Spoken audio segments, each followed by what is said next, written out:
There was a time in my life when I felt like I was running in place.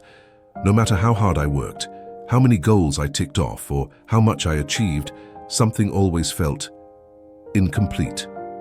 I lived in one of the busiest cities in America, surrounded by ambition, noise, and the constant pressure to do more. I believed that happiness came from progress, that success was the answer to inner peace. But the truth was, I was stuck in a cycle of dissatisfaction, always chasing, never arriving. Then one ordinary evening something shifted. I had just finished another long day of work and was scrolling through my phone, numb and tired. I stumbled across a short video, barely a minute long, about gratitude.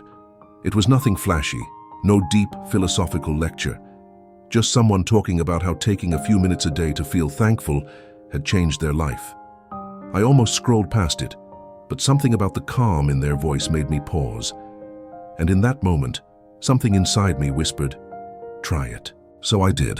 That night, for the first time, I sat on the edge of my bed and thought of 3 things I was grateful for. It wasn't easy. My mind resisted. But I remembered the smell of my morning coffee, the text my sister sent, just checking in, the way the sunlight hit my window during lunch.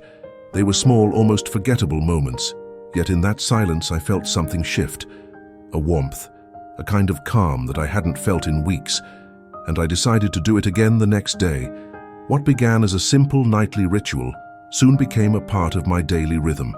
Each morning, I would write down 3 things I was grateful for before checking emails, before reading the news, before diving into the chaos of the day. It felt like placing an anchor in still waters before the storm. Some days the list came easily. Other days, I had to dig deep. But every time I found something, and every time I felt lighter. Over weeks, then months, the change was undeniable. Gratitude didn't erase my problems. It didn't magically remove stress or solve all my life's challenges, but it changed how I saw them. Instead of waking up with anxiety, I began to wake up with purpose. Instead of seeing only what was missing, I started noticing what was already present. The friend who always called back, the stranger who held the door open, the simple fact that I was healthy, breathing, and alive. I began to realize that in the American pursuit of more success, more things, more validation, we often forget what we already have. We equate gratitude with passivity, as if being thankful means settling. But that's a misunderstanding. Gratitude doesn't mean giving up on your goals, it means learning to appreciate the present moment while working toward the future. Over weeks, then months, the change was undeniable. Gratitude didn't erase my problems. It didn't magically remove stress or solve all my life's challenges, but it changed how I saw them. Instead of waking up with anxiety, I began to wake up with purpose. Instead of seeing only what was missing, I started noticing what was already present. The friend who always called back, the stranger who held the door open, the simple fact that I was healthy, breathing, and alive. I began to realize that in the American pursuit of more success, more things, more validation, we often forget what we already have. We equate gratitude with passivity, as if being thankful means settling. But that's a misunderstanding. Gratitude doesn't mean giving up on your goals. It means learning to appreciate the present moment while working toward the future. It's a balance, a harmony. And in that harmony, I found peace. From a psychological standpoint, practicing gratitude rewires your brain. Studies show that people who keep gratitude journals are more optimistic, sleep better, and experience lower levels of stress and depression. Neuroscience now proves what ancient wisdom has always known, that thankfulness literally reshapes your brain chemistry. It strengthens the parts of the brain responsible for emotional regulation, empathy, and resilience. But beyond the science, gratitude is a spiritual practice. It's a doorway into the soul. When we pause to truly appreciate life, we reconnect with something bigger than ourselves. We slow down enough to hear our own breath, to feel our own heartbeat, to witness the miracle of just being. I remember one morning after weeks of practicing gratitude, I was walking to work and passed the same coffee cart I had walked by hundreds of times. But this time, I noticed the vendor's smile. I noticed the smell of the coffee drifting into the air. I noticed the way the light danced off the steam, and I felt joy. For no reason, just joy. That's the magic of gratitude. It doesn't always make a big scene.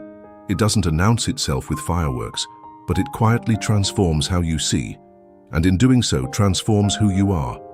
We live in a time of chronic distraction and comparison. Social media, news cycles, the 24/7 grind. It's easy to feel like you're not enough, that someone else always has it better, that you're falling behind. But gratitude is the antidote to this endless striving. It roots you in what's real. It says, yes, I have goals, but right now, I am enough. Right now, this moment is worthy. Of course, gratitude doesn't mean we ignore pain. Life still brings heartbreak, loss, injustice. But even in those spaces, gratitude can exist, not to deny the pain, but to remind us of the light still shining through the cracks. I've met cancer survivors who practice daily gratitude, refugees who speak of thankfulness, people who've lost loved ones and still find beauty in a sunset or a shared memory. That's not weakness, that's strength. That's the resilience of the human spirit. In many Native American traditions, gratitude is woven into daily life. A prayer before meals, a thank you to the earth, a recognition of the interconnectedness of all things. Similarly, in Buddhism, gratitude is seen as a path to enlightenment, a way to transcend ego and enter into the present.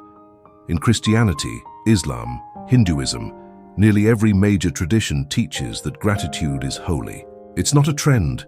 It's not self-help fluff. It's ancient, sacred, essential. And perhaps more than ever in modern American life, we need it. We need to remember that wealth is not just in bank accounts, but in moments. That peace is not in possessions, but in presence.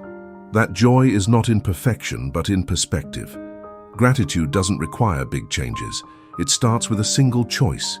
A choice to pause, to notice, to name what is good, to give thanks, even when things aren't perfect, especially when they aren't perfect. So if you're watching this and feeling stuck, overwhelmed, or numb, I invite you to try it. Just one moment of gratitude a day, one list, one pause. You'll be surprised how it grows.